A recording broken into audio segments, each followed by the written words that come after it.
दायक सतगुरु अनंत कोटि जन सहाय की दाय करूं सतगुरु को एको शब्द मन कोई लेवे तो सहज होते हैं संत दास मुश्किल भक्ति भक्त भगवंत गुरु चतुर नाम बपुए जिनके पद रज परसता नासत विघ्न सब धरती कागज करऊं सब वन कलम कटाए सात समुद्र छाई सतगुरु गुण लिख्या न जाए। राम राम राम राम। आप सभी के अंदर विराजमान परमात्मा के पावन चरणों में प्रणाम। राम राम राम। आनंद श्री सदगुरु सुखराम जी महाराज की अणबे वाणी है। राजा चंदूलाल का संवाद महाराज के साथ चल रहा है। ज्ञान चर्चा चल रही है, सत्संग चर्चा चल रही है। महाराज तत्व की बात बता रहे हैं, सार की बात बता रहे हैं, स्वरूप की बात बता रहे हैं, निजी बात बता रहे हैं, खास बात बता रहे हैं, मुख्य बात बता रहे हैं। जिस बात को पाने के अधिकारी सभी मनुष्य हैं और दूसरा इसका कोई अधिकारी नहीं है। तो ऐसा आनंद की प्राप्ति मनुष्य शरीर प्राप्त करके यदि कर लिया तो उसका मनुष्य शरीर धारना सार्थक होगा। महाराज कह रहे कि उसका घर का या वन का कोई कारण नहीं है परमात्मा की प्राप्ति के लिए, परम तत्व की प्राप्ति के लिए।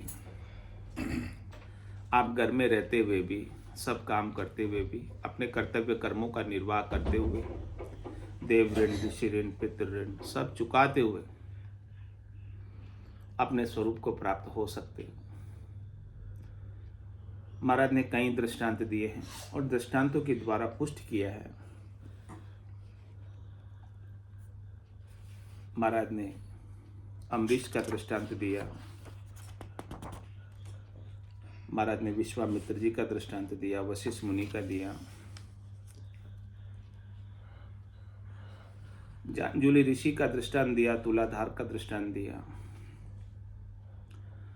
और आगे महाराज दृष्टांत देकर पुष्ट कर रहे अपनी बात को। गुरु प्रताप भगत गट जागी ब्रह्म समाद ब्रह्मांड में लागी। तुलाधार के लिए कह रहे हैं कि तुलाधार को भी सदगुरु के प्रताप से उसके गट के भीतर ब्रह्म की भक्ति जग गई। ब्रह्म की भक्ति जगने का तात्पर्य ब्रह्म स्वरूप का बोध होने लग गया। मैं शरीर नहीं हूं, मैं जीव नहीं हूं, मैं एक शुद्ध चेतन ब्रह्म हूं। उस ब्रह्म का बोध हो जाए, ये ब्रह्म की भक्ति है।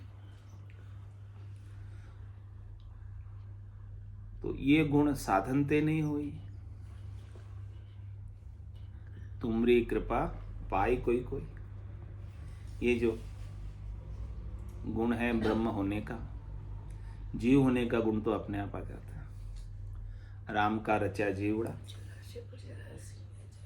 84 में जाए, सदगुरु हंदा संतदास मिले ब्रह्म के माय। ब्रह्म में मिलाने के लिए सदगुरु की जरूरत है। ब्रह्म प्राप्त कराने के लिए, ब्रह्म का बोध कराने के लिए सदगुरु की जरूरत है। बाकी जीव बनने के लिए सदगुरु की आवश्यकता नहीं है। जीव तो सब अपने आप ही स्वतः ही बने ही हुए हैं। जीव से शिव बनाना है। तो कह रहे कि ये गुण साधनते नहीं हो, ये तुमरी कृपा पाई कोई कोई। किसे मिलता है? साधन करने से नहीं मिलता, लेकिन साधन मत छोड़ देना। साधन से मिलता नहीं है, लेकिन साधन पहले आपको करना पड़ेगा। मिलेगा कृपा से, लेकिन उसके लिए साधन आवश्यक है। तो कह रहे ये गुण साधन ते नहीं होई, तुमरी कृपा पाई कोई कोई। सदगुरु आपको साधन भी बताएंगे, वो साधन आपको करना है, लेकिन ऐसा मत समझना कि मेरे करने से हुआ है। आपके करने से कुछ भी नहीं होता, कृपा से होता है। आपके करने से होगा तो आपको अहंकार आ जाएगा उसका, और अहंकार आने के कारण आप सीमित बन जाओगे, असीम नहीं हो पाओगे। अहंकार हमेशा सीमित का होता है, कभी असीम का अहंकार होता ही नहीं। जो असीम हो गया उसके तो अहंकार ही नहीं है कुछ। अहंकार हमेशा छोटे को ही होता है, मोटे को कभी अहंकार होता ही नहीं। तभी वो मोटा बनाता है। हाँ, अहंकार मिटता है तो मोटा बनता है। जब तक अहंकार रहता है तब तक वो छोटा ही रहेगा, सीमित ही रहेगा, असीम नहीं हो सकता।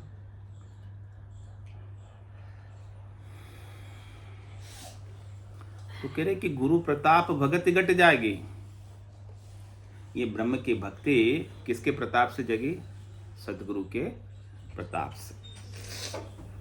संतो कैया पत्नियां आवे, वो संतो कैया पत्नियां आवे, कृपा करे दया गुरुदेव जी, जब शिष्य का भ्रम जाता। सदगुरु की कृपा हो, दया हो, मेहर हो, तब जाके शिष्य के भ्रम मिटते हैं। भक्ति ब्रह्म की स्वरूप की घट के भीतर, अविनाशी की घट के भीतर जागृत होती। तो गुरु प्रताप भगति घट जाएगी, और जब एक बार भक्ति घट में जग जाती है तो भगत निशान अडिगले रोपिया, गुरिया है अनाहद बाजा। भक्ति के निशान अडिग रूप से रुप जाते हैं, और निशान क्या? गुरिया है अनाहद बाजा। बिना किए हुए बाजे बज रहे हैं, बिना बजाए हुए, बिना किसी को आहत किए हुए, बिना किसी को चोट पहुंचाए हुए, भीतर में आनंद के बाजे, भीतर में निर्भयता के बाजे, भीतर में स्वरूप बोध का आनंद बना रहता है। तो कह रहे गुरु प्रताप भगति घट जाएगी, और ब्रह्म समाध ब्रह्मांड में लाएगी। अब ब्रह्म समाध क्या है? ब्रह्म समाध में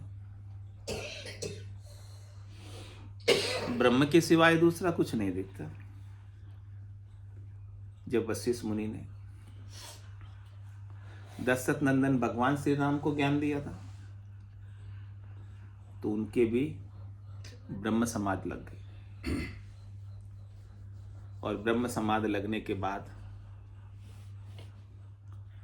उन्होंने कहा कि मैं अपने एक हाथ से दूसरे हाथ को कैसे काटूं। यानी जो ब्रह्म मेरे में है वही ब्रह्म मुझे रावण में भी नजर आ रहा है। ब्रह्म से, स्वरूप से रावण की और मेरी एकता है। मैं और रावण ब्रह्म से अलग नहीं, दोनों का ब्रह्म एक ही है। ऐसी समाधि हमारी भी लग जाए। सिया राम में सब जग जानी, करऊं प्रणाम जोरी जुग पानी, मनवो चवर करे मन माही, जा देखू ता सतगुरु साई। कैसो खेल रचो मेरे दाता, जित देखूं तू ही तू है। तेरे सिवाय और कुछ मुझे दिखाई दे नहीं। यही आरती, यही पूजा, राम बिना दर से नहीं दूजा। ये ब्रह्म समाधि, ये ब्रह्म समाधि ब्रह्मांड में लग जाए। खंड पिंड ब्रह्मांड, अपने घट के 3 अंग, घट के 3 एरिया, ब्रह्मांड अपना टॉप एरिया, जिसमें आपका मस्तिष्क है। त्रिकुटी से ऊपर का एरिया ब्रह्मांड का एरिया। उस ब्रह्मांड के एरिया में ऐसी ब्रह्म समाधि लग जाए। कि ब्रह्म के सिवाय दूसरा और कोई दिखे ही नहीं। ब्रह्म से आप ऐसे अरस परस हो जाओ, ऐसे अंग संग समा जाओ कि आप में और ब्रह्म में कोई भेद रह नहीं जाए। कैसे हो जाओ? मैं जन्मे और जन मेरे माही, भगवत भक्ता अंतर को नाई। भगवान जन में रहते हैं और जन भगवान में रहते हैं, ऐसे अरस परस हो जाते हैं। भगवान में और भगत में कोई अंतर रह नहीं जाता। इस आत्मा में और परमात्मा में कोई अंतर रह नहीं जाता। जो अंतर था जीव भाव का, जो अंतर था देही भाव का, जो अंतर था विनाशी का, जो अंतर था नाशवान का, ये अंतर सद्गुरु के ज्ञान से मिट जाता है।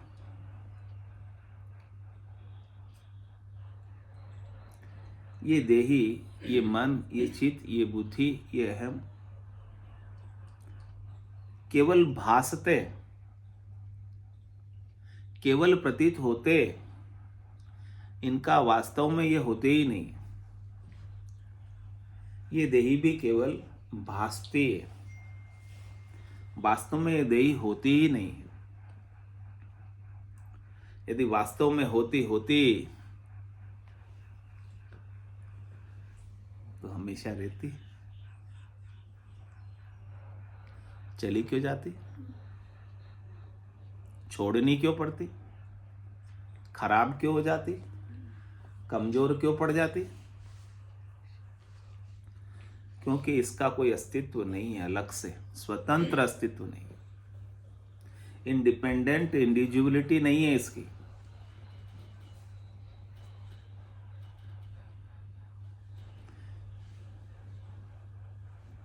ये आश्रित है किसी के,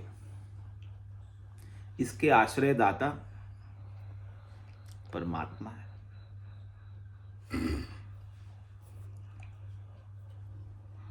जैसे किरण सूरज से है, सूरज के बिना किरण होती नहीं। जैसे लहर जल से है, जल के बिना लहर का अलग कोई अस्तित्व। जैसे आभूषण सोने से है, सोने के बिना आभूषण का कोई अस्तित्व अलग से नहीं। जैसे सकोरा, ईटा, मटकी मिट्टी से, मिट्टी के बिना उसका कोई अपना अलग से अस्तित्व नहीं। तो महाराज कह रहे हैं कि आप भी अपनी मूल चीज को पहचानो। आपके मूल में भी सत ब्रह्म है, सतराम जी है। सतराम जी के सिवाय और कोई दूसरा है ही नहीं, किसी का अस्तित्व नहीं है। केवल प्रतीत हो रहे हैं, केवल दिखाई दे रहे हैं। तो क्या प्रतीत हो रहे हैं, दिखाई दे रहे हैं, वो सब सच्चे हैं? दिखे सो सकल विनाशी। जो भी दिखाई दे रहा है, जो भी प्रतीत हो रहा है, वो सब विनाशी है। उसमें से कुछ भी रहने वाला तो केवल राम है, जो कल भी था। रहने वाला तो केवल अविनाशी है, जो कल भी था, आज भी है और कल भी रहेगा। ये ब्रह्म समाध है कि ब्रह्म हमेशा रहता है। वो ब्रह्म त्रिलोकी में रहता होता तो इस त्रिलोकी का तो नाश हो जाता है, फिर रचना होती है। जब त्रिलोकी में ब्रह्म रहता हो और इस त्रिलोकी का नाश हो जावे तो ब्रह्म बेचारा कहाँ जावे फिर रहने के लिए?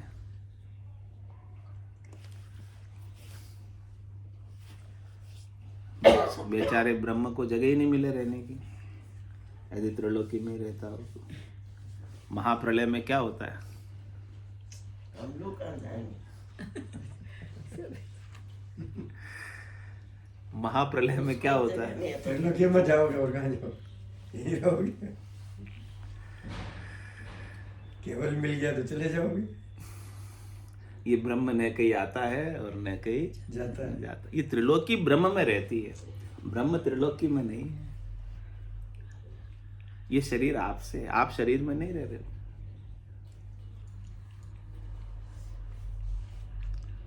शरीर आपसे, आप में शरीर रह रहा है। आप नहीं हो तो शरीर भी। किरण किस में रहती है? सूरज में रहती है, न कि किरण में सूरज रहता है।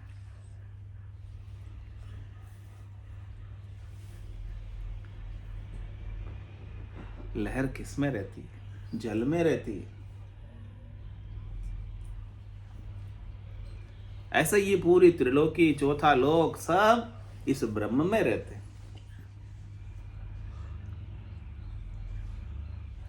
वो ब्रह्म न कहीं आता है और न कहीं जाता है, वो हमेशा रहता है। ऐसी ब्रह्म की समाधि, सर्वत्र रहने की समाधि, ब्रह्म का विचार सता रूप से आपके भीतर, आपके ब्रह्मांड में, यानी आपकी बुद्धि पर ब्रह्म का विवेक जाग जाए।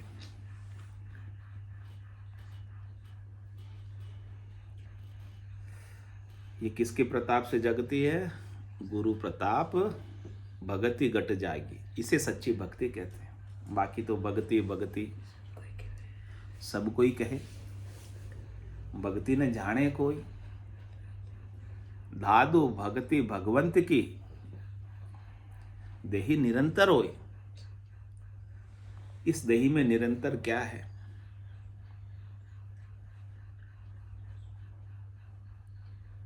क्या आपकी देही निरंतर है? क्या आपकी आंखें निरंतर है? आपके कान निरंतर है? इसमें अंतर नहीं पड़ता? आंखें कमजोर नहीं होती? आंखों पर चश्मा नहीं चढ़ता? अंतर पड़ता है, मतलब निरंतर नहीं है। जिसमें अंतर पड़ जाए वो निरंतर नहीं है। निरंतर का क्या मतलब? जिसमें अंतर कभी पड़े ही नहीं, वो निरंतर है। जिसमें अंतर पड़े, यानी जिसमें बदलाव हो जाए, जो चेंज हो जाए, जो बदल जाए, वो सच्ची भक्ति नहीं है। तो आपके भीतर निरंतर क्या है? आपके पास निरंतर चीज क्या है? चैन। आपके पास न बदलने वाली चीज क्या है? ये शरीर तो आपका बदल जाता है, आपकी इंद्रियां भी बदल जाती है, आपकी मन बुद्धि चित्त अहंकार भी बदल जाते हैं, आपका स्थूल शरीर बदल जाता है, आपका कारण, आपका सूक्ष्म शरीर बदल जाता है, 5 प्राण भी बदलते रहते हैं। It's 8:30. आपका कारण शरीर भी बदलता है, महाकारण शरीर भी बदलता है, लेकिन एक सत काया है, संत काया है, दिव्य काया है, सत्स्वरूप की काया है, सतस्वरूप का भान है, वो निरंतर है। उस सतस्वरूप के निरंतर को प्राप्त करना, उसका सुमरण करना, उसको याद करना सच्ची भक्ति है। जो कभी मरे नहीं, जो कभी जन्मे नहीं, जो कहीं जाए नहीं, जो कहीं आए नहीं, जो हमेशा रहे, और कहाँ रहे? सर्वत्र रहे।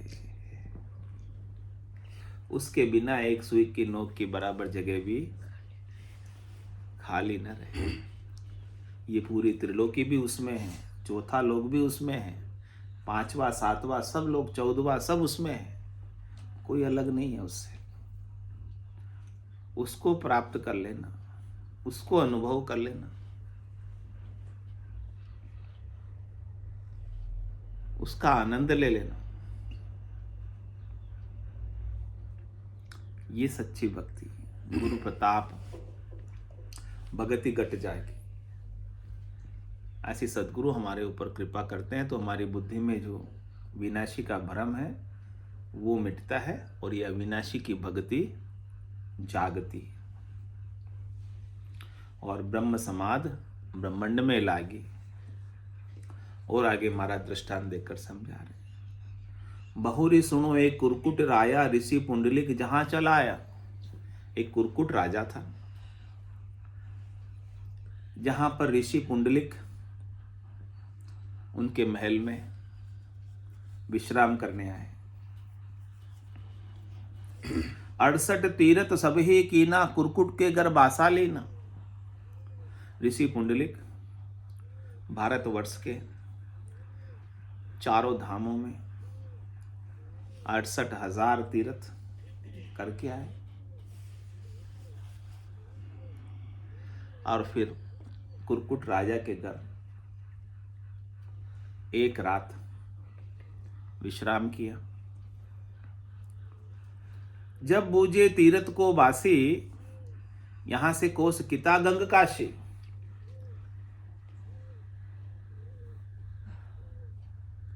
तो कुरकुट राजा से पुंडलिक ऋषि ने पूछा कि यहां से गंगा,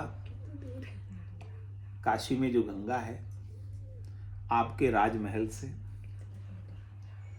कितनी दूरी पर है, कितने किलोमीटर, यानी मेरे को कितना चलना पड़ेगा गंगा तक स्नान करने जाने के लिए। तो कुरकुट राजा ने जवाब दिया, कोस 5 पर निकट बताई। क्या कहा कुरकुट राजा ने? गंगा नदी कहते हैं यहां से 5 किलोमीटर यानी 5 कोस दूर है, कहते हैं लोग। क्या कहते हैं? निकट बताई। निकट बताई का मतलब लोग कहते हैं। देखी नहीं सुनी ऋषि राय, मैंने कभी देखी नहीं गंगा, मैंने सुनी कानों से कि यहां से 5 कोस दूर है। केवल मेरे महल से 5 कोस की दूरी पर गंगा नदी काशी में बहती है, मैंने सुना है ऐसा लोगों के। 3 किलोमीटर होते हैं सर। हाँ हाँ, कोई बात नहीं, वो भाव बता रहे हैं। 5 कोस पर दूर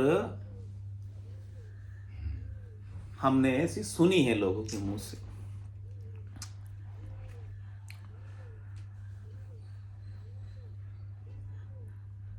तो पुंडरीक ऋषि के मन में ग्लानि हुई कि 5 कोस केवल दूर है।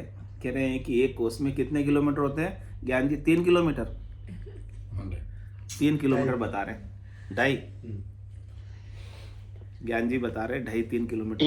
3 किलोमीटर बता रहे हैं एक कोस में।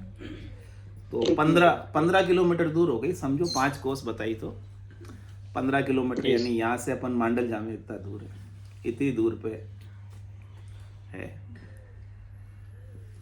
तो पुंडरीक ऋषि को ग्लानि उत्पन्न हो गई कि उपजी ग्लानि गवा चलाई देखत देव कन्या हो जाए। क्या ग्लानि उत्पन्न हुई कि मैं कैसे राजा के घर एक रात के लिए ठहर गया, अन्न पानी इसका मैं प्रसाद पाऊंगा, जिसने कभी 15 किलोमीटर दूर गंगा जी बहती है और इसने कभी वहाँ देखी नहीं, जाके स्नान ही नहीं किया।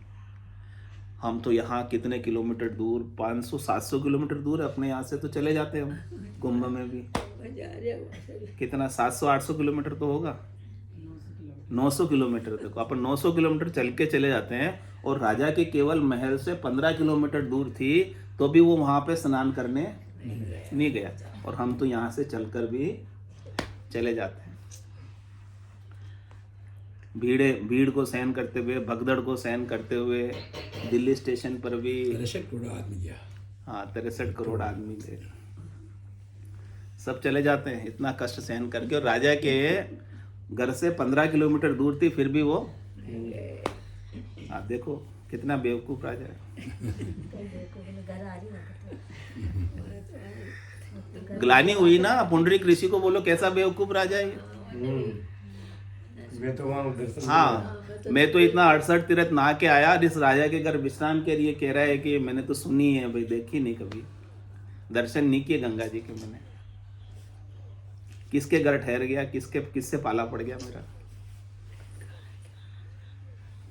तो उपजी ग्लानी उत्पन्न हुई। फिर क्या हुआ, गवा चल आई देखत देव कन्या, 3 गाय आई वहां पर देखते देखते, और तीनों गायें अपने रूप में देव कन्या बन गई। रंबा एक स्नान करावे, कलश भरे एक भवन बुहारे। तीनों देव कन्याएं क्या करने लगी, राजा के महल में आकर, रंबा यानी गाय 3, वो देव कन्या हो गई। एक तो लक्ष्मी, तो अप्सरा बन गई, देव कन्या यानी अप्सरा बन गई। अप्सरा बन गई, जो गायें आई 3 चलकर, वो कन्वर्ट होकर अप्सराएं बन गई। और अप्सरा बनकर रंबा एक स्नान करावे, एक तो राजा को स्नान करा रही है, एक राजा के परंडे पर कलश भर रही है, पानी भर रही है, और एक भवन की सफाई कर रही, झाड़ू लगा रही भवन में। तीनों देव कन्याएं, तीनों अप्सराएं। हे राजा, ये कहा अचंबा। पुंडरीक ऋषि ने कहा राजा से, हे राजा, ये क्या अचंबा हो रहा है।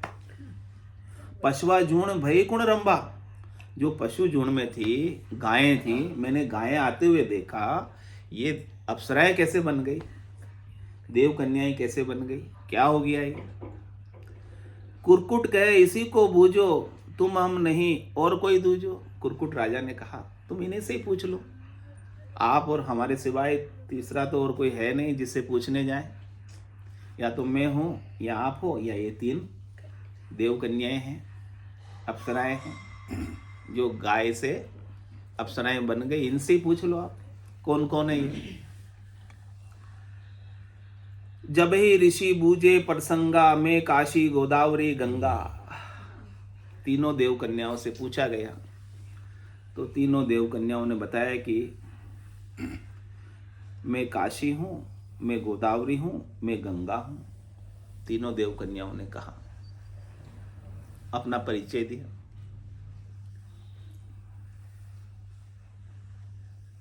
और फिर पूछा, यहाँ क्यों आए तुम, यहाँ क्या करती हो, क्या लेने आई यहाँ पर,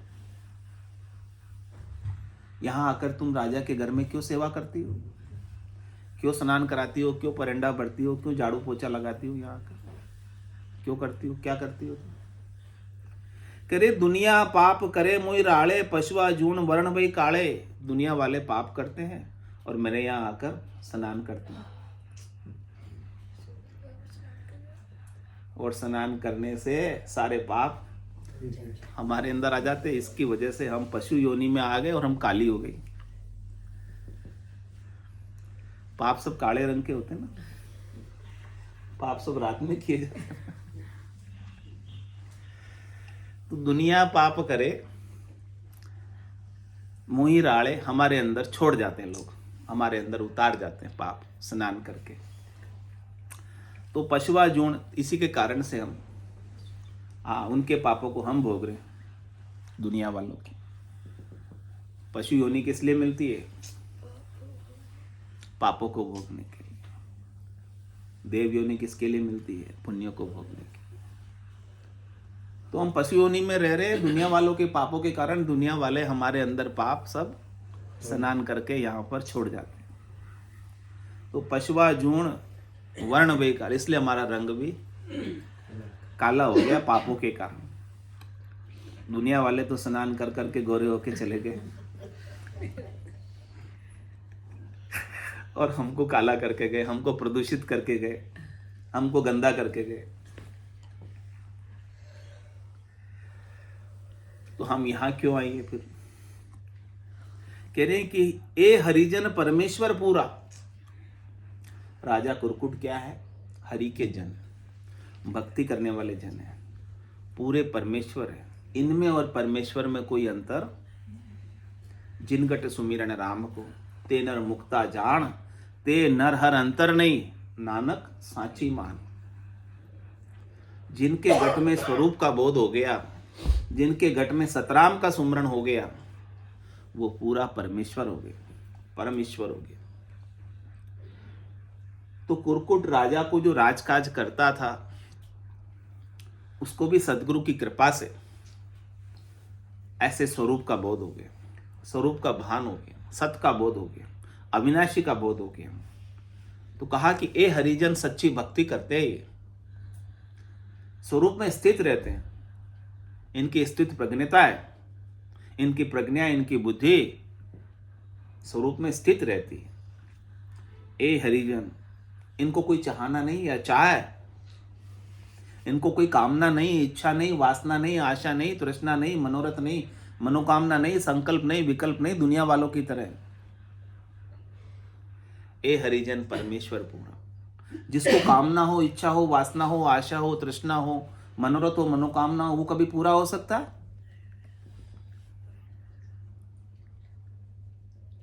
वो तो पूरा होने के लिए मांगता रहता है कुछ ना कुछ। पूरा वही है जो कुछ मांगता नहीं, जिसे कुछ चाहना नहीं।